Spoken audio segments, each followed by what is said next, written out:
Assalamualaikum warahmatullahi wabarakatuh. Perkenalkan, kami dari kelompok 5 yang beranggotakan Nuriana Tazkiroh, Ayu Anggarsari, Gafira Zanbaina, Sendite Setiawan akan mempresentasikan hasil kerja kelompok kami dengan tema yang berjudul Masalah yang Luas dan Menentukan Rumusan Masalah. Pengumpulan informasi awal. 1. Sifat informasi yang dikumpulan. Pengumpulan informasi awal melalui introspeksi, wawancara tidak terstruktur, wawancara terstruktur, dan tinjauan melalui sumber informasi yang ada, seperti artikel berita, buku teks, penyelenggaraan konferensi, dan internet, akan membantu peneliti untuk mempersempit bidang masalah yang luas dan menentukan rumusan masalah yang spesifik. Meskipun sifat informasi tertentu diperlukan untuk tujuan ini bergantung pada jenis masalah yang dihadapi seseorang. Hal tersebut dapat diklasifikasikan ke dalam dua hal. Yang pertama, latar belakang informasi pada organisasi dan lingkungannya, yaitu faktor kontekstual. Yang kedua, literatur, jumlah informasi yang tersedia atau mudah diketahui dan ditulis bersifat relevan dengan proyek penelitian Anda. Jenis informasi tertentu seperti rincian latar belakang perusahaan dapat diperoleh dari catatan yang dipublikasikan situs web perusahaan, arsip perusahaan, dan sumber lain. Jenis informasi tertulis lainnya seperti kebijakan, prosedur, dan peraturan perusahaan yang dapat diperoleh dengan catatan dan dokumen perusahaan. Data-data yaitu data yang telah ada dan tidak perlu dikumpulkan oleh peneliti. Yang kedua, informasi latar belakang dalam organisasi. Penting bagi peneliti atau tim penelitian, khususnya yang melakukan penelitian adalah agensi dari luar, untuk mengetahui dengan baik latar belakang perusahaan atau organisasi yang dipelajari. Informasi latar belakang seperti itu meliputi diantaranya faktor kontekstual di bawah ini yang dapat diperoleh berbagai sumber yang dipublikasikan. Pertama, asal-usul dan sejarah perusahaan, kapan perusahaan itu berdiri, jenis bisnis, tingkat pertumbuhan, kepemilikan serta kontrol, dan seterusnya. Kemudian ada ukuran dalam hal karyawan, aset, atau keduanya itu. Kemudian ada piagam, yaitu tujuan dan ideologi. Yang keempat ada lokasi, yaitu regional, nasional, atau lainnya. Terus ada sumber daya seperti manusia dan lainnya. Terus ada hubungan saling ketergantungan dengan institusi lain dan lingkungan eksternal. Posisi keuangan selama 5 hingga 10 tahun terakhir dan data keuangan yang relevan. Selanjutnya yang ketiga itu literatur, jumlah informasi yang tersedia. Literatur jumlah informasi yang tersedia bagi Anda sebagai seorang peneliti dapat membantu anak Anda memikirkan memahami masalah dengan baik. Tinjauan pada buku teks, jurnal penyelenggara konferensi, materi lain dapat dipublikasikan dan tidak dapat dipublikasikan.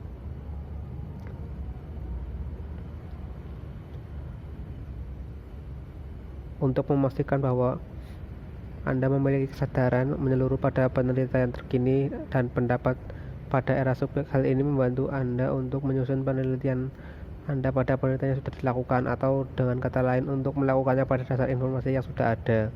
Kemudian membuat rumusan masalah yang tepat dan jelas.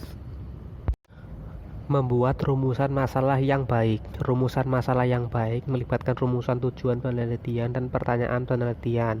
Pada bab 2 telah menjelaskan bahwa penelitian yang baik memiliki fokus dengan tujuan, di mana tujuan penelitian dasar dalam bisnis berkaitan dengan pengembangan informasi dari proses bisnis dan manajemen secara umum. Tujuan dari penelitian terapan adalah untuk menjelaskan masalah tertentu yang terjadi dalam lingkup pekerjaan. Memberikan solusi yang untuk masalah yang terjadi dalam lingkup pekerjaan adalah tujuan dari studi pada kebanyakan penelitian terapan. Sebagai contoh, manajer tertarik untuk menentukan faktor yang meningkatkan komitmen pekerja terhadap organisasi, karena meningkatkan komitmen pekerja dapat terwujud dalam bentuk perputaran karyawan yang lebih rendah, berkurangnya absensi, dan tingkat kinerja yang meningkat.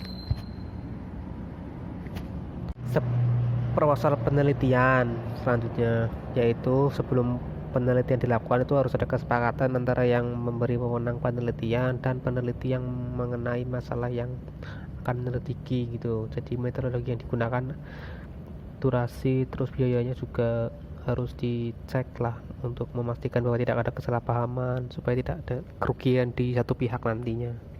Terus usulan penelitian ada beberapa. Yang pertama yaitu terdiri dari satu, judul, yang kedua latar belakang, tiga, rumusan masalah. Rumusan masalah itu ada tujuan studi dan pernyataan penelitian, yang keempat relevansi penelitian, yang kelima desain, yang keenam kerangka penelitian, dan yang terakhir ketujuh yaitu daftar pustaka. Hal itu untuk mencantumkan sumber-sumber supaya tidak ada kerugian bagi salah satu pihak. Implikasi manajerial. Manajer terkadang melihat gejala dalam situasi problematik dan memperlakukannya seolah-olah sebagai masalah yang sebenarnya, dan merasa kecewa ketika solusi mereka tidak berhasil. Input dari seorang manajer yaitu membantu peneliti untuk mendefinisikan bidang yang luas dan mengkonfirmasi teori mereka sendiri tentang faktor situasional yang mempengaruhi masalah utama. Terus proposal penelitian yang disusun dengan baik membuat manajer dapat menilai relevansi studi yang diajukan. Namun demikian, untuk meyakinkan bahwa studi yang tercapai, manajer harus terlibat selama keseluruhan proses penelitian. Isu etika dalam tahap awal investigasi. Informasi awal dikumpulkan oleh peneliti untuk mempersempit bidang masalah yang luas dan menentukan rumusan masalah yang spesifik. Pada banyak kasus, penelitian membuat wawancara keputusan manajer dan karyawan untuk mendapatkan informasi isi. Ketika masalah sudah dijelaskan dan rumusan masalah ditentukan, peneliti perlu menilai kemampuan penelitiannya. Jika peneliti tidak memiliki keahlian atau sumber untuk melakukan proyek, dia seharusnya menolak proyek tersebut. Jika peneliti menentukan untuk melakukan penelitian, manajer perlu menginformasi kepada semua karyawan, khususnya mereka yang akan diwawancari, untuk pengumpulan data awal melalui wawancara terstruktur dan tidak terstruktur terkait studi yang diajukan. Meskipun kita tidak perlu membuat mereka mengetahui dengan baik alasan aktual studi, karena hal tersebut dapat membuat respon bias, sehingga elemen perasaan dari karyawan yang tidak menyenangkan dapat dihilangkan. Selain itu, kita juga perlu meyakinkan karyawan bahwa respon mereka akan tetap dijaga kerahasiaan oleh pewawancara, dan respon individu tidak akan diberikan kepada siapapun dalam organisasi. Dua langkah ini membuat karyawan merasa. Dan dari kelompok kami, apabila ada kesalahan, kami mohon yang sebesar-besarnya. Wassalamualaikum warahmatullahi wabarakatuh.